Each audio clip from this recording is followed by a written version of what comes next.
මාත් එක්ක ඉන්නවා මම සෑහෙන කාලයක් තිස්සේ හම් වෙන්න බලාගෙන හිටපු කෙනෙක් වගේම ඔයාලට හඳුන්වලා දෙන්න මම මග බලාගෙන හිටපු කෙනෙක්.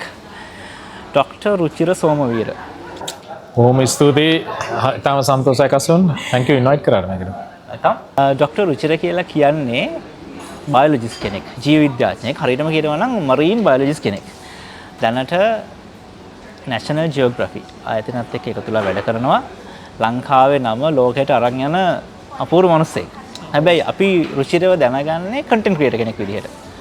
ඔයාලා ඇහිලා ඇති යම් සත්තු බලන්න කියන වචන ටික. යම් සත්තු බලන්න කියන වචන ටික ඇහෙනකොට මතක් වෙන්නේ රුචිරව. Roo Goes Wild නේද රුචිර channel එක. ඉතින් ඔය හැමදේම එකතු කරපු හැමදේම එක මිටට ගත්ත අපූර්ව මිනිස්සෙක් තමයි රුචිර කියලා කියන්නේ. ඉතින් රුචිර හදිස්සියේ ලංකාවට ආව වෙලාවක අපි මුණ ගැහුණ මුංචි කතාවහකට මට ඕනලා තිබුණා ඇත්තටම මගේ කමියුනිටි එකට රුචිර අඳුන්ලා දෙන්න. අපි අඳුන්ලා දීම කලින් කරලා තිබ්බේ මේ විදිහට මුණ ගැහලා කතා කරන්න හම්බුන පළවෙනි වතාව.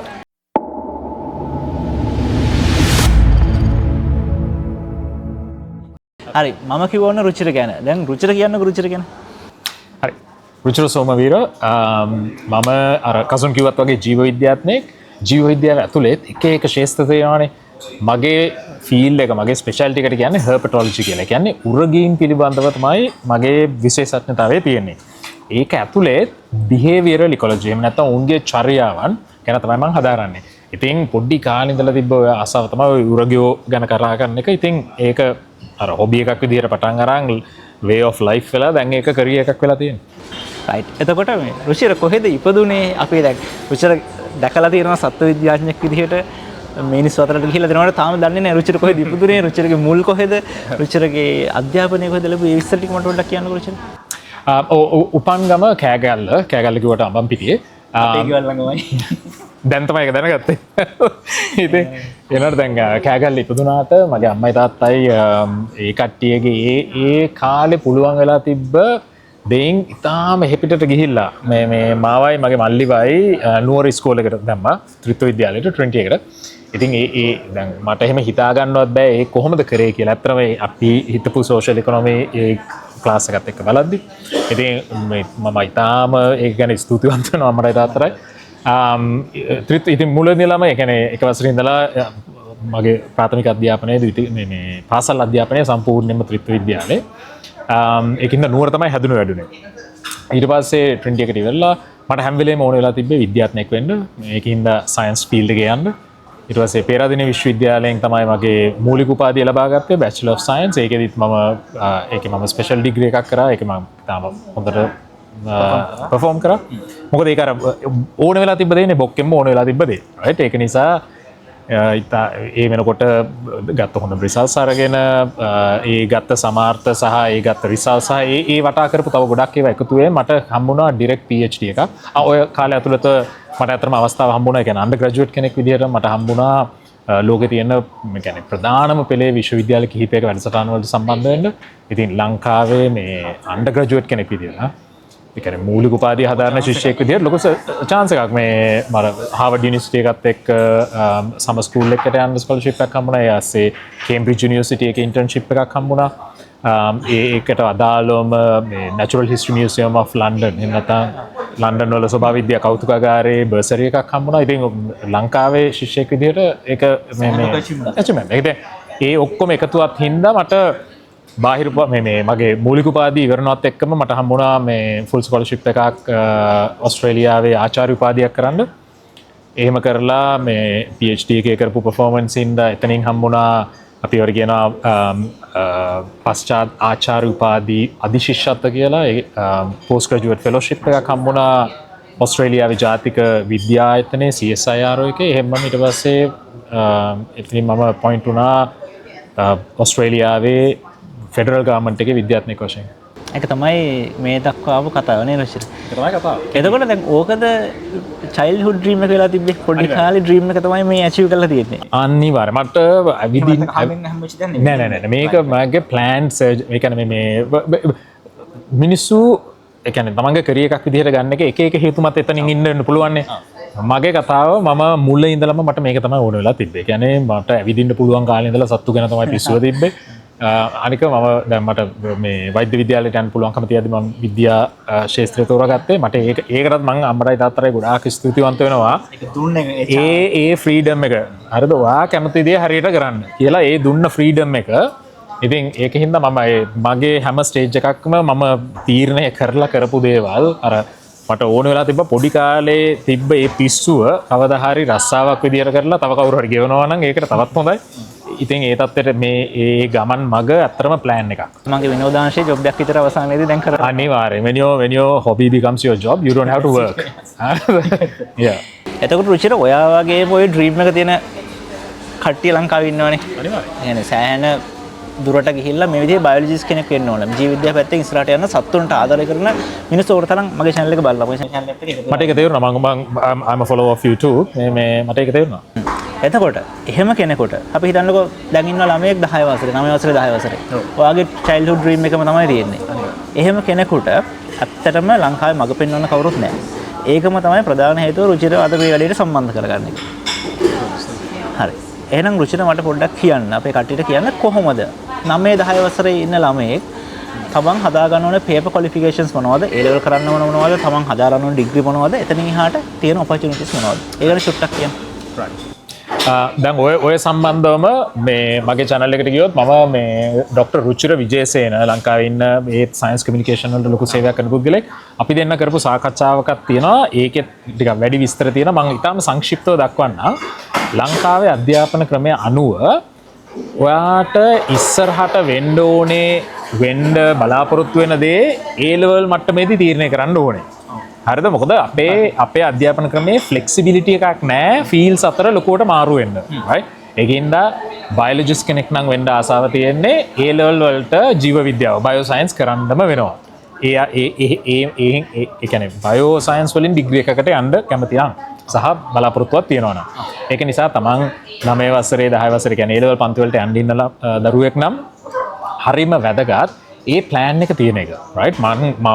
මට එන්න ඕනේ රසායන විද්‍යාඥයෙක් නෙවෙයි මට කෙමිස් කෙනෙක් වෙන්න මේ කෙමිස් කෙනෙක් වෙන්න ඕන නම් රසායන විද්‍යාවට අදාළ ඒ සබ්ජෙක්ට්ස් කව වෙලා තියෙන්න ඕනේ අපොස උසස් පෙළට. right? ඉතින් ජීව විද්‍යාව හිතුවාම සත්ත්ව විද්‍යාව, ශාක විද්‍යාව, උද්භිද විද්‍යාව කියන්නේ ඒ සබ්ජෙක්ට්ස් ටික කව වෙලා තියෙන්න ඕනේ. ඒකට ඒක තමයි පළවෙනි ස්ටේජ් එක. ඒ කියන්නේ A level වලට මොනවද කරන්න කියන එක තීරණය කරලා තියෙන්න ඕනේ. දැන් මම මේ කියන්නේ කසුන් ලංකාවේ අධ්‍යාපන ක්‍රමයෙන් ඉහළට යනවා නම්. හරිද? මේක ලෝකයේ අනික් රටවල් වල ගොඩාක් වෙනස්. ඊට පස්සේ දැන් යුනිවර්සිටි එන්ටර් වුණාම මේ දැන් විද්‍යාඥයෙක් වෙන්න ඩිග්‍රියක් අත්‍යවශ්‍යම නැහැ. එහෙම නොවී විද්‍යාවට දායක වෙන ලොකු පිරිසක් ඉන්නවා. නමුත් අපි ප්‍රොෆෙෂනල් එහෙම නැත්නම් මේ වෘත්තීය විද්‍යාඥයෙක් වශයෙන් ඉහළට යනවා නම් ඒ විදිහට යන්න බෑ. ඒක තමයි යථාර්ථය. හරිද? අපි කොච්චර වැඩ කරලා තිබ්බත් කොච්චර දැනුමක් තිබ්බත් වෘත්තීය වශයෙන් ඉහළට යද්දී යම් මට්ටමක් එනවා අධ්‍යාපන සුදුසුකම් වලින් ඒ අදාළ අධ්‍යාපන සුදුසුකම් නැතුව පේපර් ක්වොලිෆිකේෂන් එක නැතුව බැරි එකක් එනවා. ඒකේ කැප් එකක් එනවා. right? ඒක නිසා තමන් කැමති වෘත්තීය විද්‍යාඥයෙක් වෙන්න නම් ඒ කියන්නේ තමන්ගේ ටයිටල් එකේ සයන්ටිස්ට් කියලා ගහලා තියෙනවා නම් right ඕනේ කෙනෙකුට ඕනේ ටයිටල් එකක් දාගන්න පුළුවන්. නමුත් තමන්ට දෙන පත්වීම් ලිපියේ සයන්ටිස්ට් කියලා ගහලා තියෙන ඒ විදිහේ ජොබ් එකකට යන්න බලාපොරොත්තු වෙනවා නම් ඒ කියන්නේ අඩුම ගානේ මූලික උපාධියක් හෝ අවශ්‍යයි. එතකොට අපි දැන් විද්‍යාවේ උපාධි එක මේ මට්ටම් අරන් බැලුවොත් ඉස්සල්ලාම පටන් ගන්නේ මූලික උපාධිය. එහෙම නැත්නම් බේසික් ඩිග්‍රී එහෙම නැත්නම් බැචලර්ස් ඩිග්‍රී එකෙන්. right? එතකොට දැන් ඒකෙදිත් කරන්න පුළුවන් අවුරුදු 3ක් කරනවා. 4 වෙනි අවුරුද්දට සිලෙක්ට් වෙන කට්ටිය රිසල්ට්ස් අනුව 4 වෙනි අවුරුද්ද ලංකාවේ කියනවා ස්පෙෂල් ඩිග්‍රී එකක් කියලා. නමුත් අපි වෙන රටවල දැන් ඕස්ට්‍රේලියාවේ එහෙම දැන් මගේ ස්ටුඩන්ට්ස්ලට කියන්නේ ඔනර්ස් එකක් කියලා. right? 4 වෙනි අවුරුද්දට කියන්නේ ඔනර්ස්. right? එතකොට 4 වෙනි අවුරුද්දේදී පොඩි මේ මොකද අර පළවෙනි අවුරුදු 3 පර්යේෂණ කැලලක් එන්නේ නැහැ. ඒක තියරි ඔන්ලි. මම දැන් ලංකාවේ එහෙම තමයි. ස්පෙෂල් ඩිග්‍රී එකදී තමයි පොඩි පර්යේෂණ. එහෙම නැත්නම් රිසර්ච් කම්පෝනන්ට් එකක් එන්නේ ඒ කාලේ. ඒකේ ඉතින් හරිම තමන් මේ ඊට පස්සෙත් තව උපාධි කරන්න බලාපොරොත්තු වෙනවා. ඔය 4 වෙනි අවුරුද්ද හරි වැදගත්. මොකද ගොඩාක් යුනිවර්සිටිස් වල ලෝකයේ වෙන යුනිවර්සිටිස් වල පෝස්ට් ග්‍රැජුවේට් ඩිග්‍රී එකට එහෙම නැත්නම් පශ්චාත් උපාධියකට යන්න බෑ අවුරුදු 4ක බේසික් උපාධියක් නැත්තම්. right? ඉතින් ඊට පස්සේ දැන් ඔයා ඒක කරාට පස්සේ ඊළඟට ස්ටේජස් ගොඩාක් තියෙනවා. දැන් ලංකාවේ ඇතුළු සමහර කලාපවල ඇමරිකාවත් ඇතුළුව මාස්ටර්ස් ඩිග්‍රී කියන එක, ඒක නැත්නම් ශාස්ත්‍රපති උපාධිය කියන එක දෙයක්. ඒකේ Master of Science MSc කියලා තියෙනවා, Master of Philosophy MPhil එක ওই විදිහට ඕවා ශාස්ත්‍රපති උපාධිය, right? නමුත් ඒක ලෝකේ සමහර රටවල් වල ඒක ලොකු ටැකීමක් නෑ. දැන් විශේෂයෙන් ඕස්ට්‍රේලියාවේ අපි මාස්ටර්ස් කියන එක ලොකුවට ගණන් ගන්නේ නෑ, right? ඔනර්ස් වලට පස්සේ තමන්ගේ රිසල්ට්ස් අනුව කෙලින්ම ආචාර්ය උපාධියකට, ඒ කියන්නේ ඊට උඩින් තියෙන එක PhD එකට යන්න පුළුවන්කම තියෙනවා. නමුත් ඒකට ෆුල්ෆිල් කරන්න ඕනේ ලොකු ක්‍රයිටීරියා තුනක් තියෙනවා, right? නමුත් අපි අර කන්සර්වේටිව් අපි අර මේ සම්ප්‍රදායික මාවතේ ගියොත් ඉස්සලාම BSc එකක්, ඊට පස්සේ MSc එකක්, ඊට පස්සේ MPhil එකක්, ඊට පස්සේ PhD එකක්, right? ආචාර්ය උපාධියවත් PhD එකක් තමයි අපි මේ තීසිස් එකක් නිබන්ධයක් ලියලා ගන්න පුළුවන් ඉහළම උපාධිය. ඒ කියන්නේ ඕනෙම ෆීල්ඩ් එකකින් යන විද්‍යාඥයෙකුට ගන්න පුළුවන් ලොකුම මේ කියන්නේ මහන්සි වෙලා වැඩ කරලා ගන්න පුළුවන් තමන්ගේ උත්සාහයෙන් ඒ සඳහා වැඩ කරලා ගන්න පුළුවන් ලොකුම මේ කියන්නේ ඉහළම මේ සම්මානය තමයි ආචාර්ය උපාධියක්. එතකොට තමයි ડોක්ටර් DR එකක් වැටෙන්නේ. ડોක්ටර් ඔෆ් ෆිලොසොෆි තමයි PhD කියලා කියන්නේ. ඊට අමතරව ඊට පස්සේ තියෙන දේවල් ස්ටේජස් තියෙනවා. දැන් උදාහරණයක් වශයෙන් මම PhD කරාට පස්සේ I did what's called a postdoctoral fellowship. හරිද? ඒක තමයි ඊළඟ ස්ටේජ් එක. ඒකට කියනවා පශ්චාත් ආචාර්ය උපාධි අධිශිෂ්‍යත්ව කියලා සිංහලෙන්. right? දැන් ඒකත් එක ඊට පස්සේ ගන්න පුළුවන් ස්ටේජ් එක. නමුත් ඒක ගත්තා කියලා ඒක ඩිග්‍රී එකක් නෙවෙයි. right? ඒක තව කරියර් ස්ටේජ් එකක්. right? ඩිග්‍රී එකක් වශයෙන් ගන්න පුළුවන් ලොකුම එක තමයි PhD එක. ඊට අමතරව තියෙනවා DSCs කියලා, Doctor of Science. right? දැන් Doctor of Science කියන උපාධිය මේ ගරු නාම්බුවක් විදිහට පිරිනමන එකක් මිසක් මහන්සි වෙලා ගන්න එකක් නෙවෙයි. දැන් Doctor of Science එක සාමාන්‍ය හම්බෙන්නේ ශාස්ත්‍රයට මේ අප්‍රමාණ සේවයක් කරපු පුද්ගලයෙක්ගේ අගය කිරීමක් වශයෙන්. ඒකට විශේෂයෙන්ම ජීවිතයේ අර අවසාන කොටස, ඒ කියන්නේ කැරියර් එකේ අවසාන කොටසේදී දෙන ගරු උපාධියක් මිසක් ඒක මහන්සි වෙලා ගන්න එකක් නෙවෙයි. right? ඒක නිසා විද්‍යාඥයෙක් වෙනවා නම් තමන්ගේ ඒ කියන්නේ උසස් පෙළට පස්සේ Bachelor of Science තියෙනවා. Bachelor of Science එකට පස්සේ Honours or Special Degree කියන එක තියෙනවා එක අවුරුද්දක්. ඊට පස්සේ Master MSc Master of Science, MPhil Master of Philosophy, PhD Doctor of Philosophy. හරි? නමුත් මම අර මුලදී කිව්වා වගේ ඔය ඕනෙම මට්ටමකදී සයන්ටිස්ට් කෙනෙක් වෙන්න පුළුවන්. PhD එකක්ම ඕනේ නැහැ. ඒ වුණාට ඒ තියෙන මේ සහතිකය සහ ඒ තියෙන මට්ටම අනුව යන්න පුළුවන් දුර තීරණය වෙනවා. ඕක තමයි කෙටියෙන් කිව්වොත් විද්‍යාඥයෙක්ගේ ඇකඩමික් පාත්වය එක. ඔය තමයි පේපර් ක්වොලිෆිකේෂන්ස්. ඔය පේපර් ක්වොලිෆිකේෂන්ස් ටික. එතන සොෆ්ට් ස්කිල්ස් වලට හදාගන්න ඕන විද්‍යාඥයෙක් විදියට. ඔන්න ඕක තමයි වැදගත්ම කෑල්ල. දැන් ගොඩාක් සබ්ජෙක්ට්ස් තියෙනවා ලෝකේ. පේපර් ක්වොලිෆිකේෂන් එකක් හොඳටම ඇති Tamante ඒක ජීවිකාව කරගෙන යන්න. හරි? විද්‍යාව වගේ දේවල් පේපර් ක්වොලිෆිකේෂන් වලට වඩා අත්‍යවශ්‍ය ස්කිල් සෙට් එකක් තියෙනවා, විශේෂයෙන් ජීව විද්‍යාවේදී. මොකද අපි පරිසරය සත්තු ගහකොළ එක්ක තමයි වැඩ කරන්නේ. සීමාවක් තියෙනවා, පොතක් බලලා ඉගෙන ගන්න පුළුවන්. හරිද? ඒක පරිසරයට ගිහිල්ලා ඒ සත්තු අල්ලලා ඒක විඳලා ඒ පරිසර තත්ත්වය යටතේ වැඩ කරන්න ඉගෙනගෙන ඒ ස්කිල් සෙට් එක පොතකින් ගන්න පුළුවන් එකක් නෙවෙයි. හරිද? එතකොට ජීව විද්‍යාඥයෙක් ජීව විද්‍යාව කියපුවාමත් කසුන් ඕකෙත් ඉන්නවා ලැබ් බේස්ඩ් බයොලොජිස්ට්ලා ඉන්නවා. ඒ කියන්නේ ඔය මොලිකියුලර් බයොලොජි ඔය වගේ අණුක ජීව විද්‍යාවට පැති, ඊට පස්සේ ඔය ටැක්සොනොමි එහෙම නැත්නම් ඔය නාමකරණය, වර්ගීකරණය ඒව කරනවා. ඒවා මියුසියම් වල ලැබ්ස් වල කරන දේවල්. ඒවට කැලේ යන්න අවශ්‍යතාවයක් නැහැ. නමුත් ඉකොලොජි, බිහේවියරල් ඉකොලොජි ඒ කියන්නේ ඔය පරිසර විද්‍යාවට සම්බන්ධ දේවල් නැත්නම් චර්යාත්මක සතුන් හැසිරෙන හැටි එහෙම හදාරනවා. කැලේ ගිහිල්ලා ඒ සත්තු එක කරනවා. ඒකින්ද ජීව විද්‍යාඥයින්ගේ මේ කැලේ යන්න නැති මේ කැලේ යන්න ඕන කියලා එකක් නැහැ. රයිට්? ඒක වෙන ලොකු ෆීල්ඩ් එකක් තියෙනවා. නමුත් Taman තීරණය කරන මගේ ෆීල්ඩ් එක බිහේවියරල් ඉකොලොජි. මම කැලේ ගිහිල්ලා සත්ති ගණන් ඉඳලා සත්තු හදාරන ඒක තමයි මගේ ආසාව සහ මගේ ෆීල්ඩ් එක. එහෙම කරනවා නම් තව අවශ්‍ය ස්කිල්ස් ගොඩක් තියෙනවා. එකක් තමයි මේ කියන්නේ soft skill එකක් විදිහට වැඩිම දෙයක් තමයි ඒ කියන්නේ field experience. හරිද? ට්‍රැප් එකක් සෙට් කරන්නේ කොහොමද? සතෙක් හැන්ඩල් කරන්නේ කොහොමද? ඒක මෙෂර්මන්ට්ස් ගන්න කොහොමද? මේවා ප්‍රැක්ටිකල් ස්කිල්ස්. මේවා අර මූලික දැනුම ලබා ගන්න පුළුවන් වුණාට මේ ක්ලාස් රූම් එක මේවා කරලාම රිෆයින් කරගන්න ස්කිල් සෙට් එකක්. හරිද? ඊට පස්සේ ඊට අමතරව මේ රිමෝට් ඒරියා වර්ක් කොහොමද මේ ෆීල්ඩ් ට්‍රිප් එකක් ඕගනයිස් කරගන්නේ? ලොජිස්ටික්ස්. දැන් හිතන්න සතියක දැන් විශේෂයෙන් දැන් මම කරන සමහර පරීක්ෂණ ඉතාම රූරල් පැතිවල ඉතාම පිටිසර පැතිවල රූගෝස් වයිල් කියන channel එකට ගිහිල්ලා බලන්න මම ඔය දැන් රටවල් 18ක වැඩසටහන් කරලා තියෙනවා ඒකේ ඒ සමහර රට දැන් මේ බංග්ලාදේශයේ සුන්දර්බාන්ස් හරිද ඊට පස්සේ ඕස්ට්‍රේලියාවේ නොදර්න් අවුට්බැක් ඔය වගේ පැතිවල සමහරලාට දවස් ගණන් යනවා වෙන මිනිස් පුළුටක් නැතුව ඒක නිසා ඒකට අවශ්‍ය දේවල් ඒ කියන්නේ රිමෝට් ඒරියා ෆස්ට් ඒඩ් වගේ ට්‍රේනින් right ඊට පස්සේ කොහොමද මේ කියන්නේ ලොජිස්ටික් කෑම කළමනාකරණය කරන්නේ කොහොමද right හෙල්ත් කළමනාකරණය කරන්නේ කොහොමද ඕවට අවශ්‍ය ෆීල් බඩු කොහොමද ට්‍රාන්ස්පෝර්ට් කරවන්නේ ඔය ඕකත් ලොකු ස්කිල් සෙට් එකක් ඔය දැන් ඔය ෆීල්ඩ් එකට අමතරව ඌට අමතරව Tamanට PR skills කියන එකත් හරියම වැදගත් කසුන් ශාස්ත්‍රයක රටවල් වලට ගිහිල්ලා වැඩ කරද්දි මිනිස්සු එක්ක හැසිරෙන්න කොහොමද කියන එක right මොකද මේවා තනියෙන් කරන්න පුළුවන් දේවල් නෙවෙයි කණ්ඩායමක් වශයෙන් කරන්නේ පිටිසර පැති වලට ගියාපම මේ ගම්මානවල මිනිස්සු එක්ක ආශ්‍රය කරන්න ඕනේ right එතකොට paper qualification වලට අමතරව අත්‍යවශ්‍ය දෙයක් තමයි practical skills ඒ කියන්නේ විෂයට සම්බන්ධ දැනුම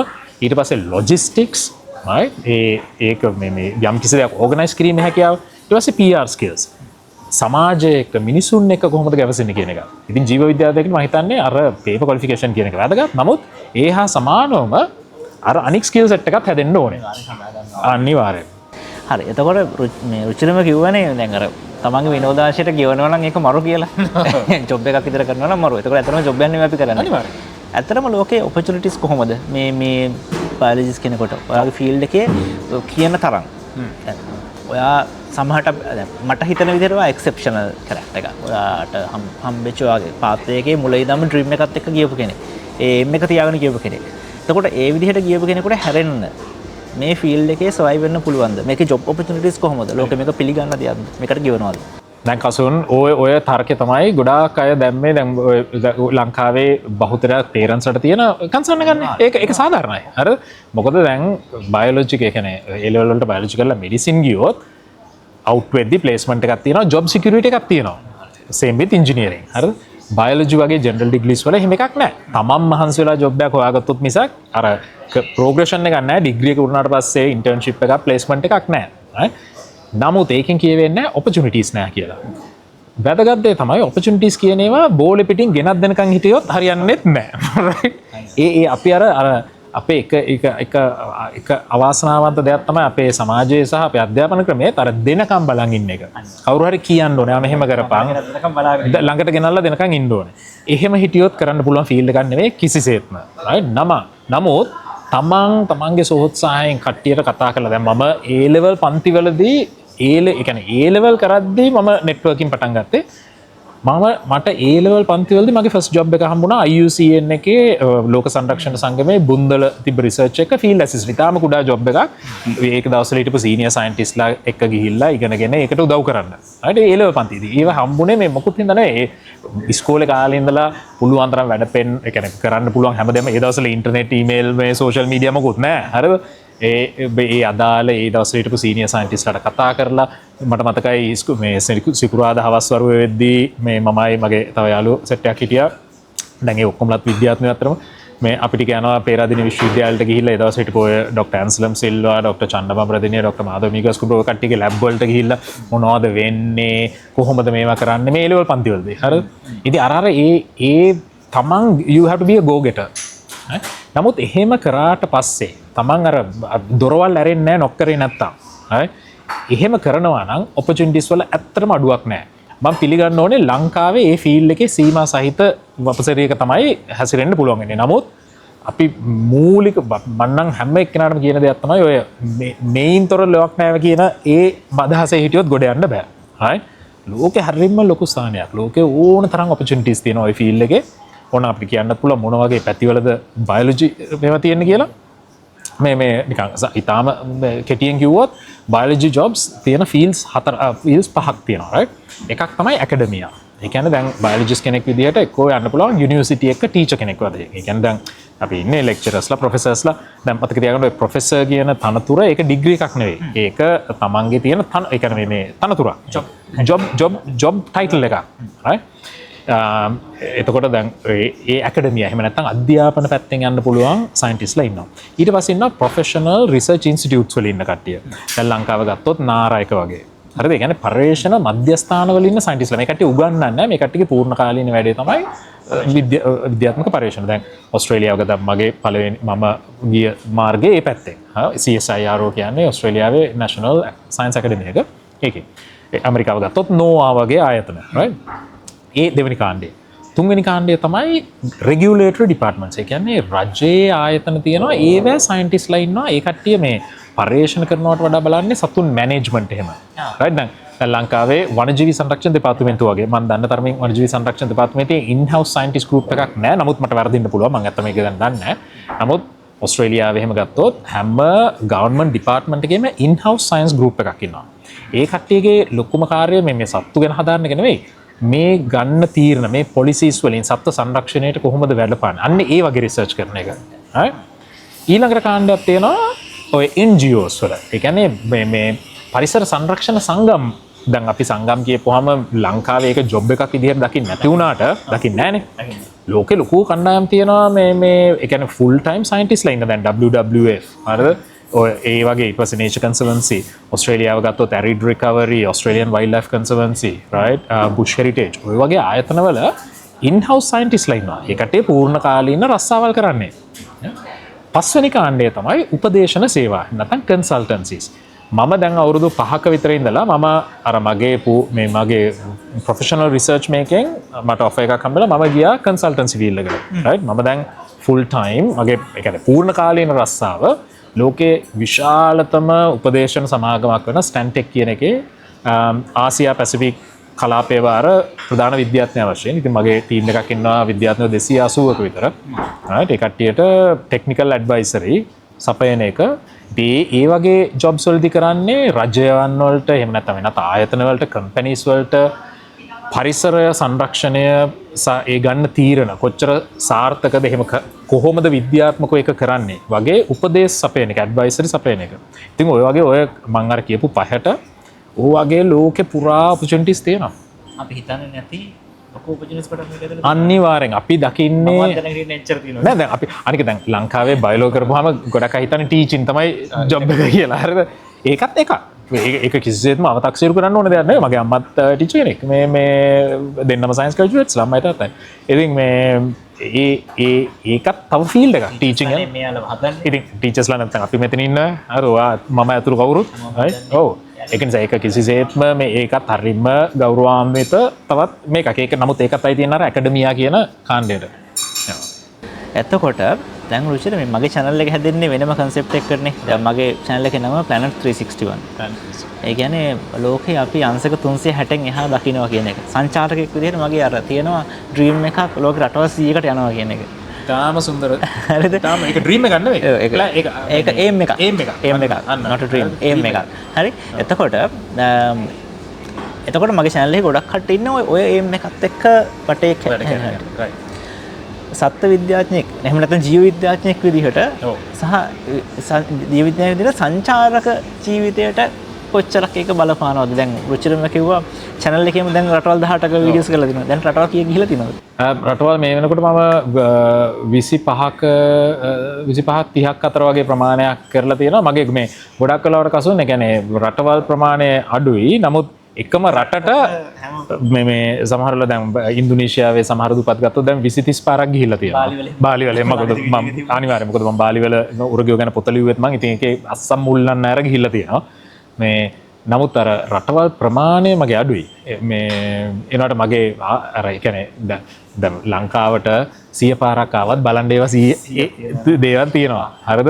ඉතින් මේ අර වාගේ එම් එක හරි ෂෝක් එම් එකක් ඒක. හැබැයි අනික මේ 25 ඇතුලේ මම හිතන්නේ ලොකු විවිධත්වයක් තියෙනවානේ. ඇමරිකාව, ඇෆ්‍රිකන් වයිල්ඩ් ලයිෆ්, ඊට පස්සේ මේ ඒෂියා පැසිෆික් ඔය පැත්තේ ඕස්ට්‍රේලියාව.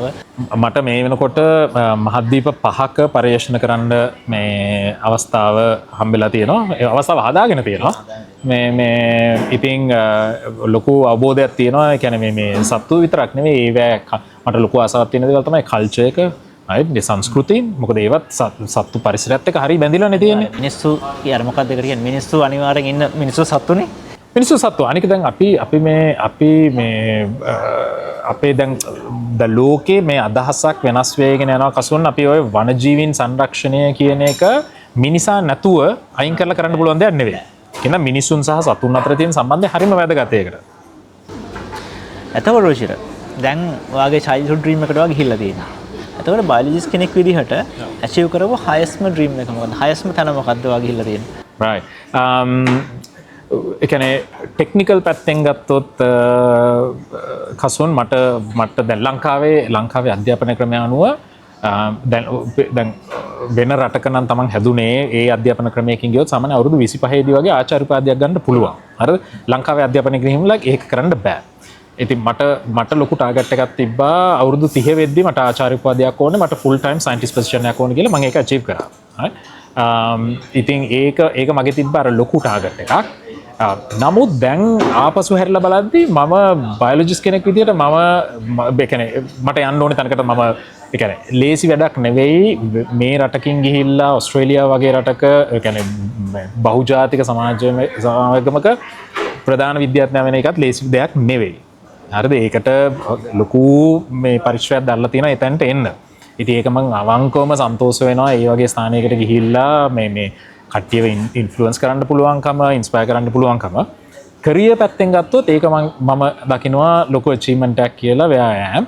නමුත් මම පෞද්ගලිකව මම දකිපු මම ආසම දෙයක් තමයි මගේ දරුවන් මාත් එක්ක මම මේ වැඩවලට සම්බන්ධ වෙන එක. හරිද? ඒක තාත්තා කෙනෙක් වශයෙන් ඒක තමයි මම දකින ලොකුම අචීව්මන්ට් එක බයොලොජිස්ට් තාත්තා කෙනෙක් වශයෙන්. රයිට්? මොකද මට පුතාලා 3 දෙනෙක් ඉන්නේ, කොල්ල 3 දෙනෙක් ඉන්නේ. ඉතින් උන් පොඩි කාලේ ඉඳලා අවුරුදු 3 විතර ඉඳලා පීනන්, ඒ කියන්නේ ස්නෝකලින්, මුහුදු යන්න, සත්තු අල්ලන්න ඒවා පුරුදු වෙලා දැන් මගේ ලොකු දෙන්න මගේ පර්යේෂණවල සහකාරයෝ විදිහට සම්බන්ධ වෙනවා. දැන් අපි කැම්බෝඩියාවල රිසර්ච් එකක් කරා. ඒකෙදී ෆීල්ඩ් ඇසිස්ටන්ට්ලා දෙන්න ඒ දෙන්න පර්මිට්ස් වල හිටා. සර්පේ වල්ලනේ. මගේ මේ channel එකේ පළවෙනි වීඩියෝ එක කැම්බෝඩියාවේ කැම්බෝඩියාවේ තමයි ලෝකෙ ලොකුම සර්ප මේ හාවෙස්ට් එක තියෙන්නේ. අපි ඒක හදාරන්න ගියා. ඒකට ඉන්දුනීසියාවල මගේ පර්යේෂණ වලට සම්බන්ධ වෙනවා.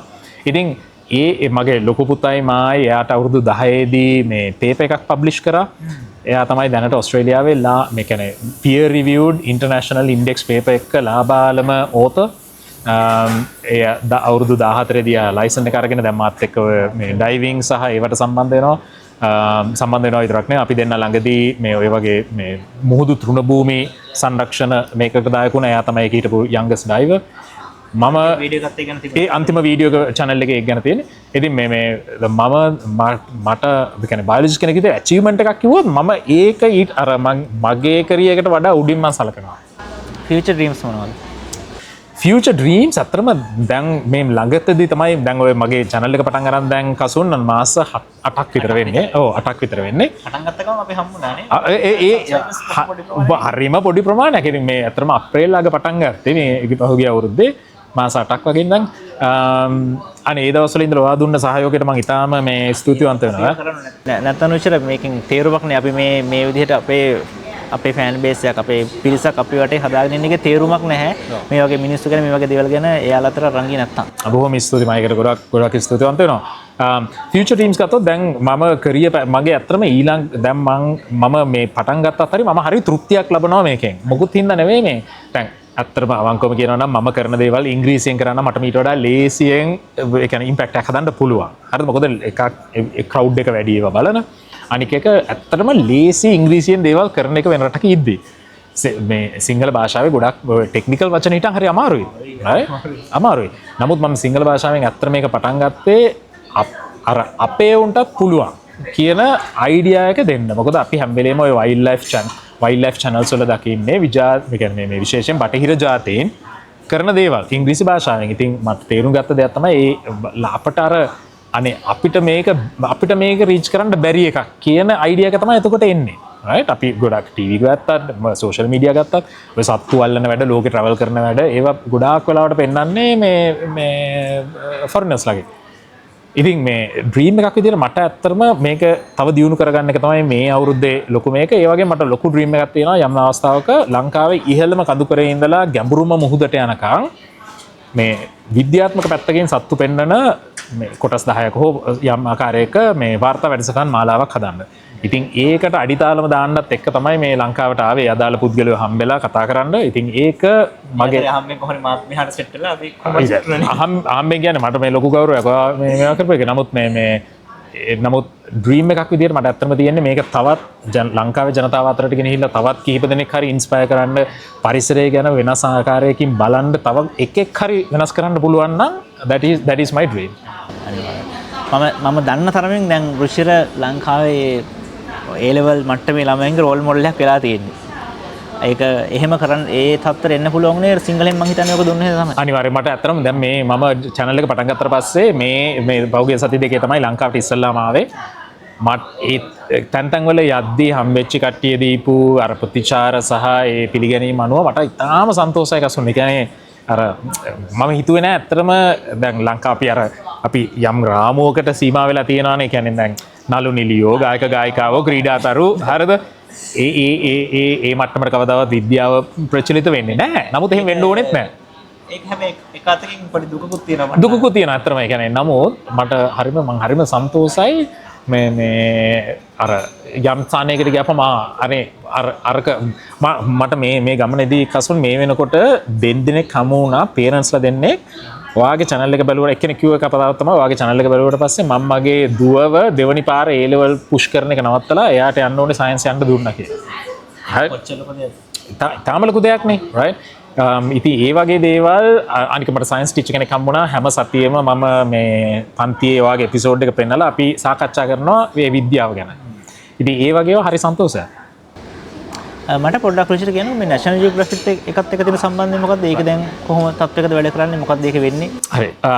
National Geographic ආයතනයේ මම හරිම මේ කියන්නේ අර humbly proud විදියට කියන්න ඕනේ මම තමයි ලංකාවේ දැනට ඉන්න මේ කියන්නේ දිග කාලීනම National Geographic Explorer 2012 ඉඳලා මගේ ඉතාම හොඳ යාළුවා ඩොක්ටර් ආෂා ඩිබෝයිස් ඊට පස්සේ සෙට් වුණා 2016 දී. අපි දෙන්න තමයි දැන්ට National Geographic ආයතනයට ලංකාවෙන් සම්බන්ධ වෙලා ඉන්න දීර්ඝකාලීන පරීක්ෂකයෝ දෙන්න. National Geographic කියන එක හරිය ඒක මේ ලොකු ආයතන රැසක එකතුවක් අසෝන්. National Geographic Society කියන එකෙන් තමයි ඔය මැගසින් එක ගහන්නේ සහ සයන්ස් පැත්ත කරගෙන යන්නේ. හරි. එතකොට National Geographic Explorer කෙනෙක් වෙන්න National Geographic Society එකේ grant එකක් ලැබෙන්න ඕනේ. ඕකේ මට්ටම් ගොඩාක් තියෙනවා. දැන් ඔය slingshot grants ඒකෙන් තමයි ආරම්භක අවස්ථාව. ඊට පස්සේ young explorers ඊට පස්සේ stage 1 stage 2 stage 3 ඊට පස්සේ explorers at large explorers in residence ඔය වගේ මට්ටම් ගොඩක තියෙනවා. ඉතින් මම 2012 න් පටන් අරගෙන මගේ පළවෙනි grant එක හම්බුනේ ඒත් ලංකාවේ අංකටුස්ස ගැන පරීක්ෂණයක් කරන්න. ඒ පටන් ගත්ත ගමන ඉතාම සාර්ථකව ඇත්තටම national දැන් මේක මම මතක තියාගන්න මේක මගේ මේ side gig එකක්. හරිද? අර තව අනේක දේවල් කරන ගමන් full time job එකක් ළමයි students ලා ඔක්කොම කරන ගමන් කරන side gig එකක්. ඒනකොට මගේ ජීවිතේ මම ආසම කොටසක්. ඉතින් මේ වෙනකොට ඒ කට්ටිය මම ඒ කියන්නේ National Geographic එක මම කිව්වත් වගේ ආයතන රැසක් තියෙනවා. ඒ ගොඩාක් ආයතන එක වැඩ කරලා තියෙනවා.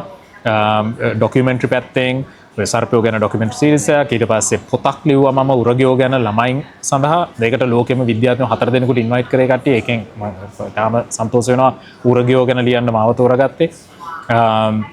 ඊට පස්සේ ඔය National Geographic Expeditions කියනවා. ඒ කියන්නේ National Geographic කණ්ඩායම් විදියට ගිහිල්ලා සමහර ලෝකයේ එක රටවල් වල කතා පවත්වන ඒවා. දැන් ඒ වගේ වැඩසටහනක තමයි මම ලංකාවට ආවේ National Geographic එකෙන් ගෙන්නුවේ මේ සතියේ. ඊට පස්සේ National Geographic Live කියන වැඩසටහන. ඒ කියන්නේ මේන් ස්ටේජ් එක කතා කරන ඒවා. National Geographic Classroom ඇමරිකාවේ National Geographic හරි ඒ කට්ටියගේ අධ්‍යාපන ක්‍රමයට මේ ඈඳිලා තියෙන්නේ. එතකොට ඒ කට්ටියගේ එක මේ කොටස් ඒ කට්ටියගේ ටෙක්ස්ට් බුක්ස් වල එක කොටස් වලට National Geographic Explorers ඒ වීඩියෝ ඔන්ලයින් නේ තියෙන ගොඩක් ඒවා. ඒවට National Geographic Explorers ලා වීඩියෝස් වලට ගන්නවා ඒ කට්ටිය. අරගෙන එක්ස්ප්ලেইন කරන්න. What is the scientific methodology? right?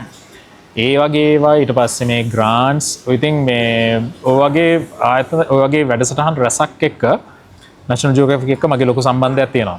මේ මම ඊටාම අවධාරණය කියන්න ඕනේ ඒක මේ unreachable දෙයක් නෙවෙයි. ඔය ඕනේ කෙනෙකුට ඒක පුළුවන්. right? National Geographic grants කියලා Google කරලා බලන්න. එක කැටගරිස් තියෙනවා. right? ඒ මේ ලේසි දෙයක් නෙවෙයි. ඉතින් ඒ කියන්නේ ලක්ෂ ගානක් අතරින් තෝරගන්න පිරිසක්. නමුත් ඒ තෝරගන්න පුද්ගලයා ඔයා වෙන්න පුළුවන්. අන්තිම ප්‍රශ්නේ. ඒකට යහන්න තියෙන්නේ. අනාගතයේ දවසක ડોક્ટર රුචිර සෝමවීරලා මේ ලංකාවෙන් හැදෙයිනේ. අනිවාර්යයෙන්. එහෙම කට්ටියට දෙන්න තියෙන අල්ටිමේට් උපදේශ මොකක්ද අන්තිමට? විද්‍යාත්මක වශයෙන් හෝ ඕනම තැනකින් ඉහළට යන්න මට දෙන්න පුළුවන් මේ මම ඇත්තටම විශ්වාස කරන දේවල් තුනක් තියෙනවා. මේක මං අත්දැකීමෙන් කියන්නේ මොකද මම යම් ස්ථානයකට මොකක් හරි ස්ථානයකට ඇවිල්ලා තියෙනවා නම් මම මේ ඊටාමත් මගේ කරියර් එකේ තාම මේ මුල් හරියේ ඉන්නේ. නමුත් යම් ස්ථානයකට ඇවිල්ලා තියෙනවා නම් මට වැදගත් වෙච්ච දේවල් තුනක් තියෙනවා. එකක් තමයි අධ්‍යාපනය. අපි ඔය කොච්චර කිව්වත් අධ්‍යාපන බේස් එකක් නැතුව යන්න පුළුවන් දුරේ සීමාවක් එනවා. අනික Tamanට තියෙන පිළිගැනීමත්. ඒ කියන්නේ දැන් මේ ඩිග්‍රී එක වැදගත්කම තියෙන්නේ ජොබ් එකකට විතරක් නෙවෙයි. දැන් වෙන රටකට මයිග්‍රේට් කරනවා නම්. හරිද? ඒක අත්‍යවශ්‍ය දෙයක්. රයිට්? ඒක අපි ඔය හිතන විදිහට වඩා ලොකුවට ජීවිතේට බලපානවා. හරි? ඉතින් අධ්‍යාපන කරන වැඩේ බොක්කෙම උපරිමම කරන එක. ඒ කියන්නේ අධ්‍යාපන කටයුතු. ඒක ප්‍රයොරිටි. ළමයෙක් වශයෙන් පාසල් ළමයෙක් වශයෙන් ඔයාගේ තියෙන ලොකුම ප්‍රයොරිටි එක තමන්ගේ අධ්‍යාපනය හරියට කරගන්න එක. එහෙම නැතුව සංගම් ක්‍රීඩා වලින් යන්න පුළුවන් ඊටාම කෙටි දුරක්. ක්‍රීඩා ජීවිත කාලේ කුඩා ප්‍රමාණයක් කරන්න පුළුවන් දෙයක්. අනික ඊටාම අතලොස්සකට තමයි ওই වාසනාව හම්බෙන්නේ. හරි දැන් ක්‍රිකට් දැන් ලංකාවේ ගත්තොත් ඊටාම සීමිත ක්‍රීඩා ප්‍රමාණයකට යන්න පුළුවන්. නමුත් අධ්‍යාපන පැත්තෙන් ඊට වඩා ගොඩාක් දොරවල් ඇරෙනවා. හරි අධ්‍යාපනය එක. දෙවෙනි එක තමයි market yourself. ඒක හරියම වැදගත් දෙයක්. තමන් ගැන මම දකින දෙයක් තමයි ලංකාවේ බහුතරයක් පුද්ගලයෝ හරි අර සබකෝලය. තැනකට ඇවිල්ලා කතා කරන්න බයකම. ඒක අපි සමාජයක් වශයෙන් සහ අධ්‍යාපන ක්‍රමයේත් අපි ඒකට ලොකු තැනක් දෙන්නේ නැහැ. සෑහෙන ලොකු ගැටලුවක් තියෙන අධ්‍යාපන ක්‍රමයේ ඇතුළත. හරිද? දැන් මගේ දරුවන් ඕස්ට්‍රේලියාවේ හැදෙන්නේ මේ හැදෙන්නේ නේ. උපදිලා ඒ තමයි සම්පූර්ණ අධ්‍යාපනය. අනික මම මේ අධ්‍යාපන ක්‍රමයට ලොකු එක ආකාර වලින් සම්බන්ධයි. මට තේරෙනවා කොච්චර මේ ප්‍රයොරිටි එකක් දෙනවද කියලා පර්සනැලිටි ඩෙවලොප්මන්ට්. පෞරුෂය තැනකට ගිහිල්ලා කතා කරන්නේ කොහොමද? සභාවක් අමතන්නේ කොහොමද? මාකටිං කියන එක හරි වැදගත්. ඒක මේ නමුත් හරි ෆයින් බැලන්ස් එකක් තියෙනවා පම්පෝරි ගැසීම සහ තමන්ගේ හැකියාව පෙන්වන එක අතර. right ඕක හරි ෆයින් බැලන්ස් එකක්. right අර මේ තමන්ගේ හැකියාවන් ලෝකෙට පෙන්වන්න ඕනේ. මොකද තමන් ගැන දන්නේ නැත්නම් තමන්ට opportunities එන්නේ නැහැ. simple as that. මොකද මේ අර opportunities දෙන්න තියෙන ආයතන වලින් මේ හොයාගෙන අවිලා දෙන්න අවශ්‍යතාවයක් නැහැ. right ඒකින්ද තමන් exist බව තමන්ගේ වැඩ ගැන තමන් ගැන පම්පෝරි ගහන්න ඕනේ. තමන්ගේ වැඩ ගැන ලෝකෙට කියන්න ඕනේ. right ඒක social media වලින් හරි responsibly කරන්න පුළුවන්. දෙවෙනි opportunities තියෙනවා. අනිවාර්යෙන්. තුන්වෙනි එක තමයි networking and PR. හරි තමන්ගේ peers like සමාජයත් එක්ක ගනුදෙනු කරන ආකාරය අනුව තමන්ට සලකන හැටි සම්පූර්ණ වෙනස් වෙන්න පුළුවන්. network එකක් හදා ගැනීම ඉතාම තරුණ කාලේ ඉඳලම කරන්න ඕනේ දෙයක්. senior කට්ටියට ලියලා ඒ කට්ටියගේ ගරුත්වය ඇතුව අනික තමන්ගේ peers ඇතුව peersලත් ඇතුළු. හරිද? ඒ කියන්නේ තරඟකාරීත්වය මම නම් අවංකවම එහෙම දෙයක් නැහැ. මේ අර අනේ මම මේක දැන් කිව්වොත් එහෙම අර මිනිස්සුත් ඒකෙන් ගොඩ යයි. right? ඒව නෑ. දැන් මට ඒක හොඳට තේරුණා මේ ගමන ආපුවාම කී දෙනෙක් උදව් කරන්න හිටියද කියලා. right? එහෙම තියාගන්න මිනිස්සුන්ට කොහොමද අනාගත ප්‍රයත්නක් නැහැ. හරි කෙටි දුරක්. කෙටි දුරක්. right? ඉතින් මට ඇත්තටම මේක බලන දුවදරුවන්ට මේ අවවාදයක් දෙනවා නම් මට දෙන්න තියෙන ඔන්න ඔය තුන. අධ්‍යාපනය ප්‍රමුඛයි. දෙවෙනි එක තමන්ව මේ කියන්නේ සංවරයක් ඇතුළුව තමන්ව මාකට් කරන්න. තමන් ඉන්න බව ලෝකෙට කියන්න. right? tell that you exist. තුන්වෙනි එක network එකක්. තමන් සමාජයත් එක්ක තමන්ගේ ෆීල්ඩ් එකේ කට්ටියත් එක්ක හදාගන්න මේ ඒ ගනුදෙනු සහ ඒ network එක හරිම වැදගත්. ඉතින් ඔන්න ඔය තුනෙන් තමන්ගේ කරියර් එක වගේම ජීවිතේ ඉස්සරහට යන්න ලොකු රුකුලක් වෙයි. thank you රුචිර මේ හැම දෙයකටම මෙහෙම ඇවිල්ලා කතා කරන්න මෙහෙම chance එකක් මේ මම දන්නවා මේ ලංකාවට ගොඩ බැස්ස දවසේ ඉඳන් ලොකු මේ කාර්යබහුල ෂෙඩියුල් එක තමයි වැඩ කරේ. මේ ගමන ටිකක් හෙක්ටික් ගමනක්. අඩුම තරමේ ගමනක් යනවා. තාම අම්මලා දැක්කේ නැහැ. ආවත් හරි දැන් සති දෙකක්. ඒ අතරේ මෙහෙම හම්බෙලා කතා කරන්න chance එකක් දුන්නට මට නෙවෙයි මම කියන්නේ මගේ කමියුනිටි එකට. මම කොහොමද chance එක ගන්නව කොහොමද ඒත් කතා කරන්න. මෙහෙම chance එකක් දුන්නට ඒක සෑහෙන ස්තුතියි. ඔයා වගේ කෙනෙක් මෙහෙම ෆීචර් කරපු එක ගැන මම සෑහෙන සතුටුයි. කසන් ගෞරවය මගේ මේ pleasure is mine. මට invite කරාට බොහොම ස්තුතියි. ඒ වගේම මම දන්නවා ඔයා ලොකු පිරිසක් inspire කරන ලොකු පිරිසක් encourage කරන channel එකක් වගේම චරිතයක්. ඉතින් ඒවත් තවත් ඉදිරියට ඒ විදිහටම කරගෙන යන්න ඔයාගේ career එකටත් ඔයාගේ අනාගතයටත් සම්පූර්ණ සුබ පතනවා. thank you. මම හිතන්නේ මේ රුචිර අපිට හම්බෙන්නේ පළවෙනි වතාව වුණාට මේක අවසාන වතාව. අනිවාර්යයෙන්ම අවසාන වතාවනේ. අපි ඉදිරියට අනිවාර්යෙන් වැඩ ටිකක් කරමු. අපි ගොඩක් වෙලාවට එකම රටක හම්බෙයි ආයේ. බොහෝ විට. එකම මම බලාපොරොත්තු වෙනවා එහෙම වෙයි කියලා. ටිකක් කරන්න සෙට් වෙයි. අනිවාර්යයෙන්. අපි හොඳ සංචාරකුත් කරමු මේ වගේ. අනිවාර්යෙන් මේ යන්න ඕන හරි මේ ඕෂනියන් වල පොඩ්ඩක් ඩයිව් අනිවාර්යෙන්. ගොඩක් දේවල් තියෙනවා කරන්න ලෝකේ හරියම ලොකු තැනක්. හරිද? අපි අර මේ අපේ රාමුවෙන් පිටතට ගියාපුවාම ඔපචුනිටිස් වගේම ඔකට එක අදහස් වලත් ලොකු වෙනසක් වෙයි. ඒකින්ද හිතන්න එපා කවදාවත් ඒක අපිට යන්න බැරි තැනක. අර මම කසුන් මුලදීම කියපු කතාවෙන් මම ඉවර කරන්නම්. ඩ්‍රීම්ස් නෙවෙයි ඒවා ඒම්ස්. එහෙනම් thank you. ඔයාගේ aims වලට ලැබෙන්න කියලා ප්‍රාර්ථනා අනිවාර්යෙන් ඔයාටත් එහෙමමයි. thank you කසු.